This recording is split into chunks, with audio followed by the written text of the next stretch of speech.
Right now, Russia has attacked a NATO country. A Shahed drone has entered Europe. This has never happened before. Trump dropped a bombshell, a sensational statement about Crimea. You need to hear this. The date of the Zelensky and Putin meeting has been leaked. You'll be shocked when you hear it. It has become known. A financial crash. This is the end of the Russian economy. We cover all of this in our episode. Hotspot, urgent. Russia has attacked Poland. The Kremlin has launched a Shahed drone at a NATO country. A new war is breaking out. Britain is preparing for war. Is the country really sending troops into Ukraine and for the enemy? The elimination of Russian generals continues. All the details in the report. Russia struck Poland with a Shahed drone, according to Polish media. It is reported that a bright flash appeared in the sky, followed by a powerful explosion. Windows were blown out in nearby houses. A crater formed at the site where the object hit. About 10 countries are ready to send troops to Ukraine as part of a peace agreement, Bloomberg reports. The agency, citing sources, writes that European leaders are actively using official support from Trump to prepare a new package of security guarantees for Ukraine. Meanwhile, Reuters reports that the US and NATO are already developing security guarantees for Ukraine. After stating that the United States of America is actively preparing comprehensive security guarantees, Donald Trump clarified that they themselves, as a nation, will not be the ones directly providing those specific guarantees. So, the Europeans and some non-European countries are preparing something, and the Americans are working on it as well. Therefore, even if this unfortunate situation happens, the United States will still have a significant and undeniable role in it. Neither Donald Trump nor his entire team intend to take any personal responsibility upon themselves whatsoever. Whether out of mockery or foolishness, immediately after the meeting between dictator Putin and US President Donald Trump, the Russians attempted to storm positions under the US flag in the SSO. Ukrainian defenders responded instantly to the Russians' hype, and soon after, information emerged about the enemy being destroyed. Tomorrow Trump will send Putin packing. They'll burn that flag, but they won't burn this one anymore, because this crew, along with their vehicle, has already been destroyed, as far as I know. But others are coming. The United Kingdom is ready to deploy its armed forces to protect Ukraine's air and maritime space. However, they rule out the presence of their troops near the lines of demarcation with Russia. This was reported by The Guardian, citing sources in the British government. Britain, France, and whoever else from the coalition of willing countries are ready to send troops after the war ends. Yes, not even after a ceasefire, but after the war is over. We don't see the end of the war yet, so for now, all of this is just wishful thinking.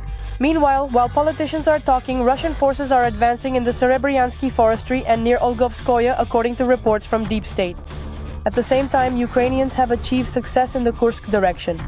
During a strike on a Russian base in the Kursk region on August 17th, Ukrainian defense forces severely wounded Russian General Isidulu Abachev.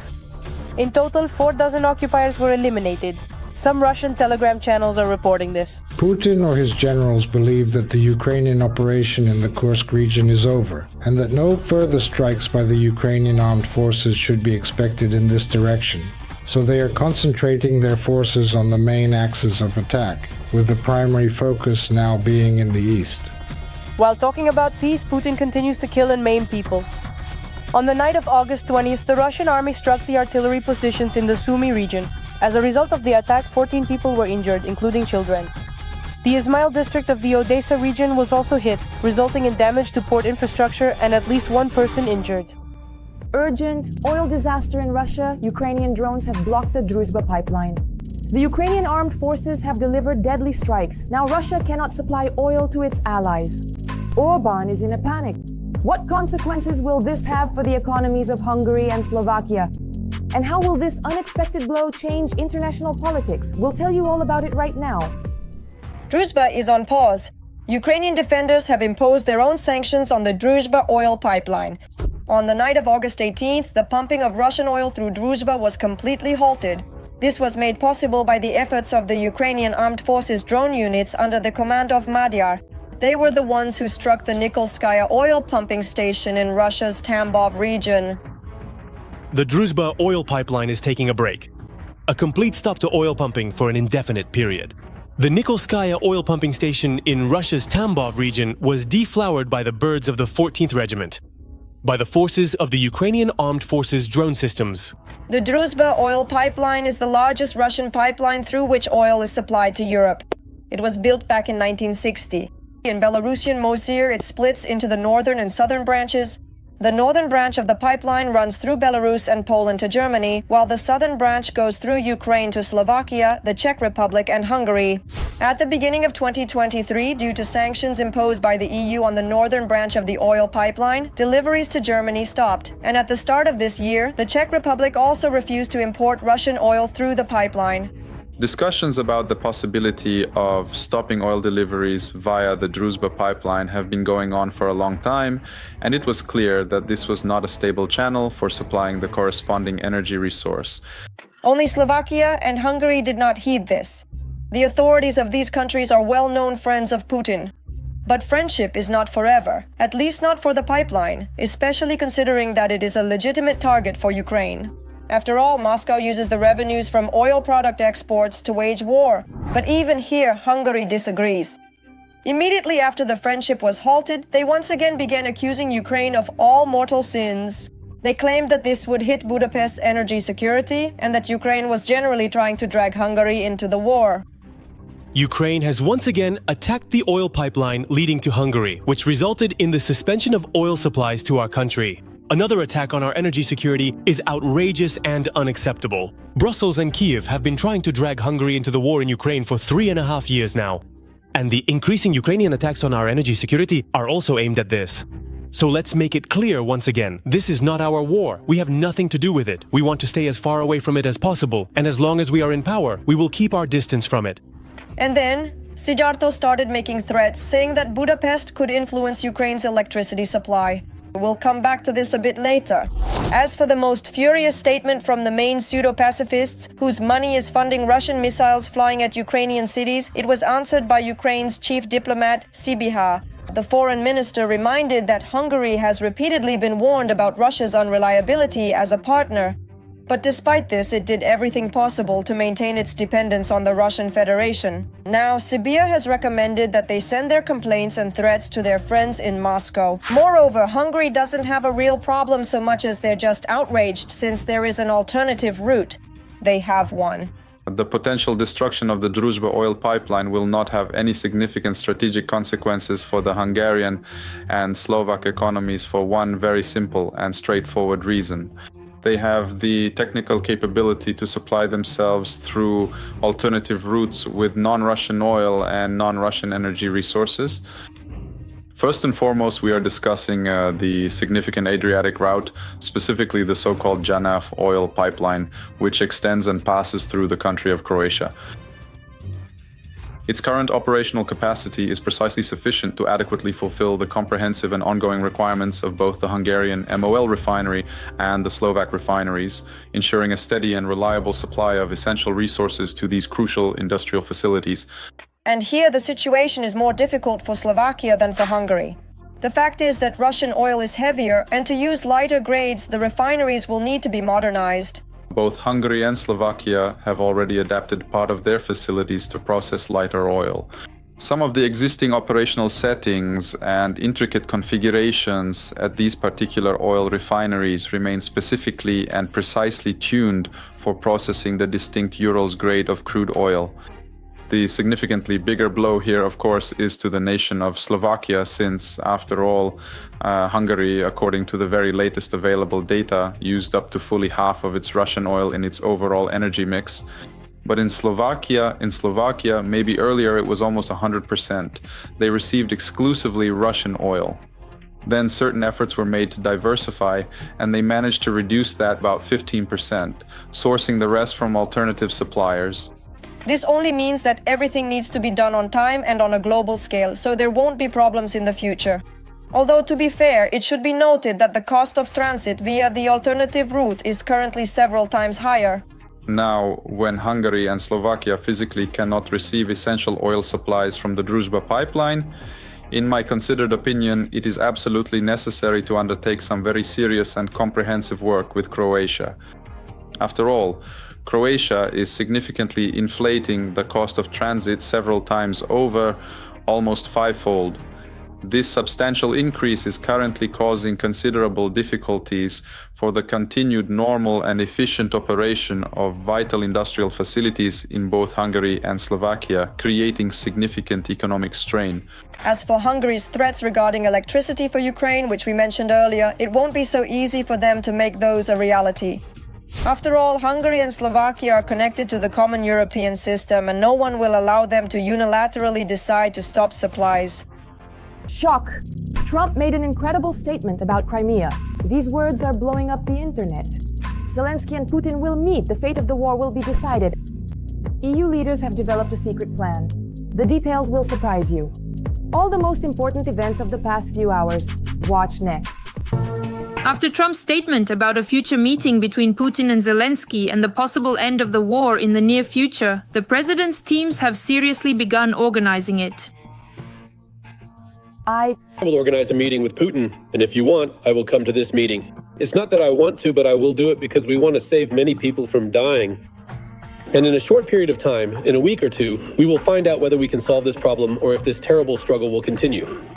At the same time, there are still no direct statements from Putin that he is truly ready for a meeting, and his associates are giving dry and formal comments. We are not refusing any forms of work, neither bilateral nor trilateral. The president has repeatedly said that all these formats should be included, not for the sake of someone writing about it in the newspapers the next morning, or showing it on TV in the evening, or gossiping about it later on social media. Western publications write that Putin demonstratively proposed to hold the meeting in Moscow, while his puppet dictator Lukashenko suggested Belarus. In fact, the proposal and message from the Kremlin that they are ready to hold talks in Moscow once again leads us to understand that this whole peace negotiation track is, to a large extent, a farce on Russia's part intended to divert Trump's attention from imposing secondary sanctions, which at the moment appear quite threatening for Putin and for his economy, which is in a rather difficult situation. In addition, proposals have come from Turkey and Switzerland. The latter even stated that it would turn a blind eye to the decision of the International Criminal Court and would not arrest Putin. As I explained earlier, the Federal Council has already determined the legal situation after a thorough study of this issue last year. Procedures and rules have been established, as well as, let's say, a framework for granting immunity to a person wanted under an international arrest warrant if that person is in Switzerland for a peace conference and not for personal reasons. The White House wants to hold a summit between Zelensky and Putin in Budapest. The US Secret Service has begun preparations in Hungary. Our security team is currently discussing a variety of options with both sides. I'm not going to confirm or deny the locations of the events. We will provide detailed information as soon as we can. This event will probably be the most important one on the geopolitical stage today. And any country that hosts it will significantly increase its involvement in the international context. That's why there are various proposals being discussed, including Switzerland, and previously the Vatican was mentioned. Now they're talking about Budapest. RD Ghani, as always, in the game. Let's not forget the United Arab Emirates and Saudi Arabia, which also played an active mediating role in previous negotiation tracks. Before that, Trump called Orban and demanded an explanation from him as to why he was blocking Ukraine's Euro integration. European leaders asked Trump to use his influence on Orban to make him change his mind. Figures like Orban, figures like Fico, who are directly Russian agents of influence within the European Union, are blocking this process. Trump called Orban, with whom he has a rather close relationship, and Trump himself doesn't really hide this in principle. And it's obvious that Trump's influence could very sharply change the position of the Hungarian Prime Minister. At a meeting with European leaders, Trump spoke for the first time about security guarantees for Ukraine from the US, without American soldiers, with new weaponry, and even air defense. We will provide them with really good protection and very good security measures. These are possible options. I certainly won't rule out anything regarding military options available to the president. I can only say that he has definitively ruled out the possibility of deploying ground troops. To seriously talk about American involvement in protecting Ukrainian airspace today is very premature. Right now, both Europeans and Americans are engaged in quite an active discussion, but there is still no final decision. After the meeting with Trump, NATO Secretary General Rutte called President Erdogan to discuss security guarantees for Ukraine and Turkey's role in the Black Sea. As for security guarantees at the moment, I think Turkey will try to maintain a certain neutrality, but in situations that allow Erdogan personally to strengthen his political position both domestically and internationally, he will make the most of those opportunities. It seems that the movement toward peace is coming from all sides except the actual perpetrators, while Putin, aside from general statements, still hasn't shown any real interest in ending the war. Every voice matters. Join our community, support independent journalism and help us bring you the truth from Ukraine. Become a member of Ukraine today. Join us now. Sensational news. The meeting between Putin and Zelensky is a turning point in the war. German Chancellor Merz has revealed shocking details about the upcoming negotiations and even named a date. What awaits Ukraine after these talks? What scenarios and conditions are being discussed by global political experts? Watch for all the details. Both already in suits with smiles and a readiness for constructive dialogue, Volodymyr Zelensky met with Donald Trump, marking a new stage in negotiations over the terms of peace in Ukraine. The key issues were the concessions that official Kyiv is prepared to make and what security guarantees Ukraine will receive in return, as well as when and under what conditions Zelensky might meet with Putin. We are planning to hold a meeting. I think if everything goes well today, we will have a trilateral meeting, and I think when a real chance appears, and I think then there will be a real chance to put an end to the war. This is never the end of the road. People are being killed, and we want to stop it. I think we have a good chance to do it.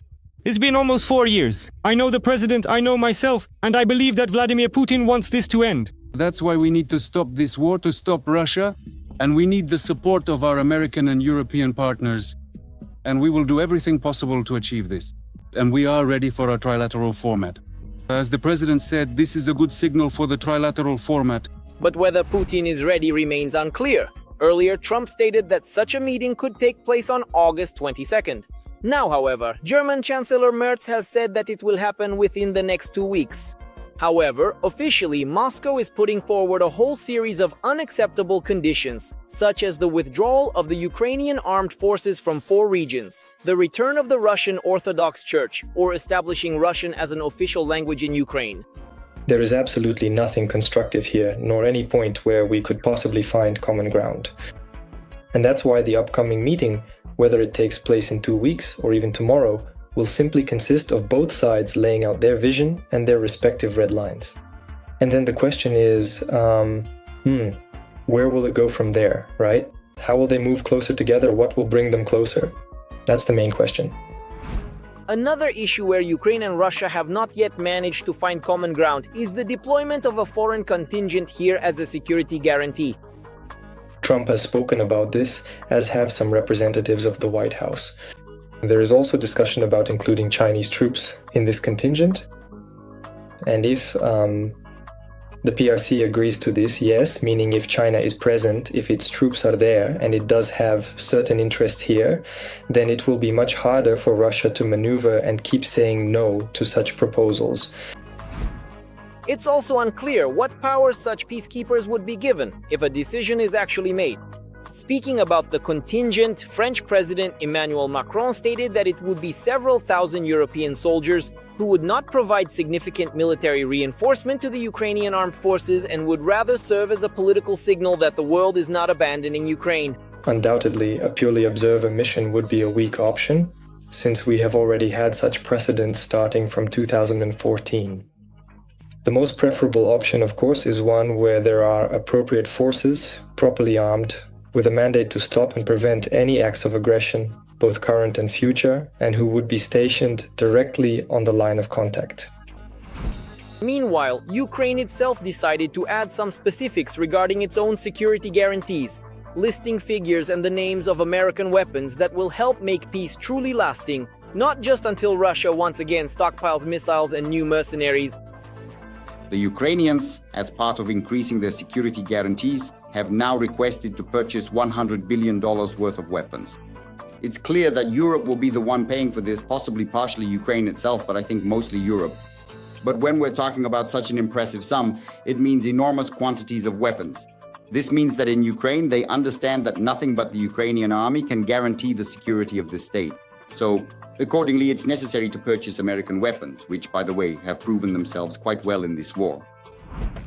At the same time, the Russian Foreign Ministry continues to make harsh statements about the militarization of Ukraine and the inadmissibility of foreign troops being stationed here, somehow forgetting that their own armed forces include thousands of North Koreans. Europe no longer reacts to these Kremlin hysterics, clearly stating there will be troops, and for perhaps the first time, they are openly saying that this is necessary not only for Kyiv, but for all European countries. True peace must be achieved through unwavering and lasting strength. We must have reliable security guarantees to protect both Ukraine and the vital security interests of Europe.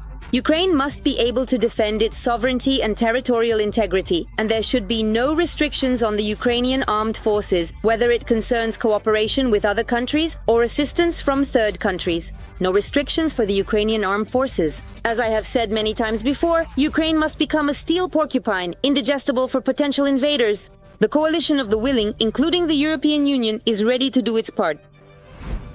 The main question that concerns all Ukrainians, territorial concessions, was discussed but not resolved. Zelensky once again stated that he is not ready to give up Donbas and clarified to the Americans the true scale of Putin's demands by showing a map of the current line of demarcation. To make it even clearer, Friedrich Merz emphasized that a possible Ukrainian renunciation of Donbas would be comparable in scale to the United States giving up the territory of Florida. The comment to the press on this matter was brief. When Putin is ready to meet, then we will discuss mutual concessions. The significant issue of the disputed territory is a sensitive matter that I will personally leave to be resolved between myself and President Putin. As the American leader shared on his social network Trust Social, US Vice President G. Vance, Secretary of State Marco Rubio, and Special Envoy Stephen Witkoff will now be responsible for preparing a meeting between Putin and Zelensky at a location to be determined later. Among the possible options, the White House is considering Hungary. In the end, both Zelensky and Trump were satisfied, and the US president stated that within the next 1 or 2 weeks, it would become clear whether a peaceful resolution is possible. Now everyone is waiting for Putin's response. Shock. They no longer want to die. A verdict for Putin's army. Russians are refusing to fight. The number of people willing to sign a contract with the Russian Ministry of Defense has dropped significantly. In the second quarter of 2025, about 38,000 people agreed to go to war, whereas a year ago there were almost 100,000. What does this mean for the future of the Russian army? Watch this! Russians do not want to sign contracts with the occupying army. In the second quarter of 2025, the number of people who signed contracts with the Russian Ministry of Defense was the lowest in the past 2 years. The very political structure, the mythologies for Russians themselves have changed. But this is absolutely logical because for several decades, Russians were fed the idea that their entire lives were built around opposing the decaying West and above all the United States of America, that the entire geopolitical structure of Putin's regime was based on confrontation with the United States of America. And here Putin is happily flying to the States, meeting with President Trump, and it's announced that they have a lot to discuss, including the Arctic, possibly rare earth elements, issues of nuclear deterrence, and so on and so forth.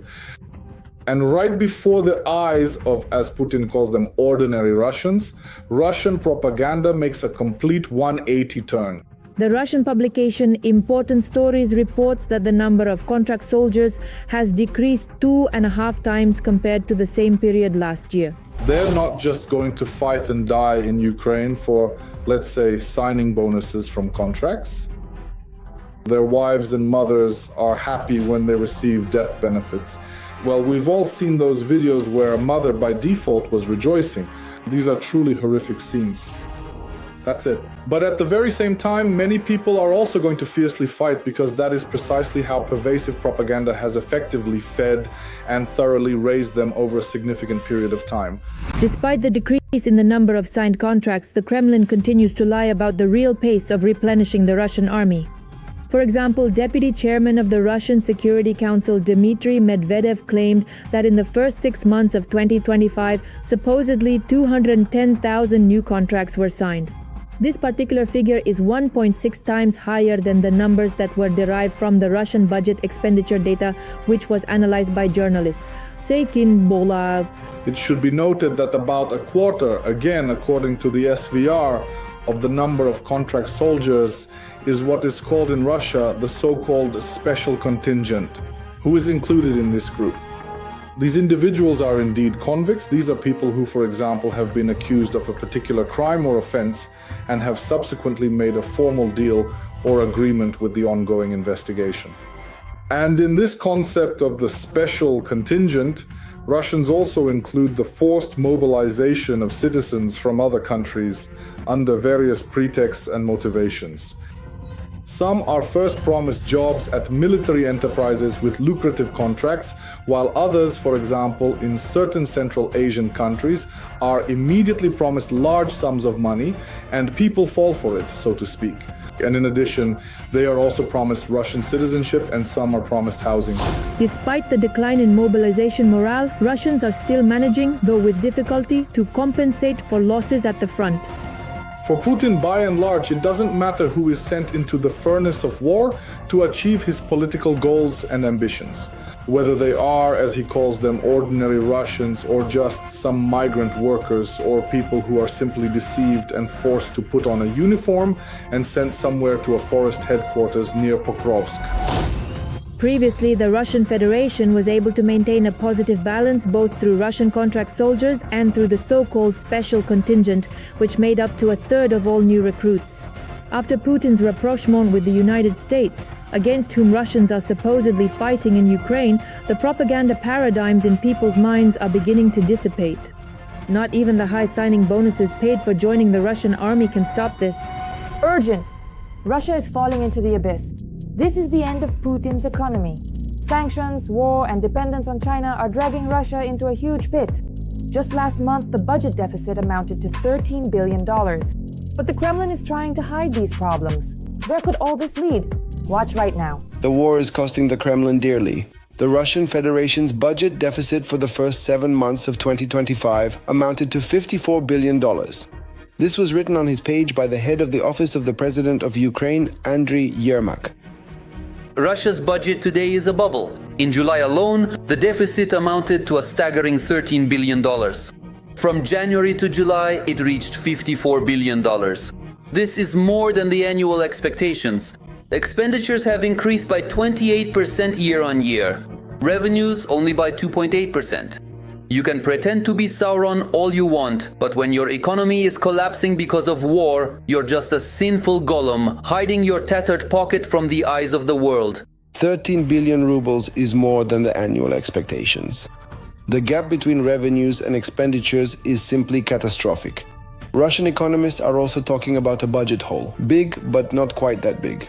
The situation is becoming much worse than it was in 23 to 24.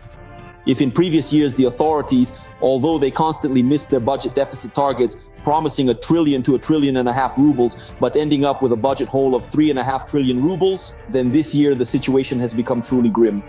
The war has been going on for 3.5 years now. There is a systematic destruction of the civilian sectors of the economy, and dozens of industries have become deliberately unprofitable. There has been a sharp decline in oil and gas revenues, and now we see that just in January to July, in the first 7 months of this year, the budget deficit has already exceeded the entire revised plan for the current year, 4.9 trillion rubles. And just to note, this is 4 times higher than what the Ministry of Finance originally planned at the end of last year when they approved the budget for the current year. Back in the spring, The Economist reported that since the end of 2024, a sharp downturn has emerged in the Russian economy. The downturn followed a period when the Russian economy was showing growth, despite sanctions and the war. This was facilitated by generous budget injections, high commodity prices, and the militarization of the economy. The high-frequency index calculated by Goldman Sachs shows that since the end of last year, Russia's annual GDP growth has dropped from about 5% to roughly 0. VEB, the Russian Development Bank, observes similar trends in its assessment of monthly growth. The business turnover indicator calculated by Sberbank, Russia's largest lender, has declined. The government, though more cautious, acknowledges that something is happening. At the beginning of April, the central bank noted that recently, a number of sectors have seen a decline in production due to a sharp drop in demand. Despite the figures and expert opinions, Putin has his own view of the budget situation. As for the federal budget, the situation here is stable. A couple of weeks ago, he said that all Russians have paid for the war through a surge in prices and a budget deficit. And now he says we're all going to cut military spending. But in reality, we see that military spending is actually increasing by 25 to 30% year over year and will continue to grow next year. And accordingly, this means that this will be the 6th year of printing money. This will be a year of the harshest austerity, and Russians should prepare for tightening their belts, for unpopular decisions, and for even more drastic increases in all types of fees: monopoly tariffs, utilities, recycling fees, excise taxes, duties, the failure of entire national projects, and cuts in spending on the population, the social sphere, healthcare, and education. The situation is so stable that in many regions of the Russian Federation, according to the main intelligence directorate of Ukraine, one-time payments to those who sign a contract with the Russian army have been almost halved. Against the backdrop of a federal budget deficit and worsening financial problems, one-time payments for those who signed a contract with the army have been reduced in the following regions. In Bashkortostan, from 1 of 6 million rubles to 1 million. In the Yamalo-Nenets Autonomous Okrug, from 3 and 1 million to 1.9 million. In the Belgorod region, payments have dropped from 3 million to just 800,000, and in the Nizhny Novgorod region, from 3 million to 1.5 million rubles. In July, the EU introduced its 18th package of sanctions and lowered the price cap on Russian oil from $60 to approximately $47.6 per barrel.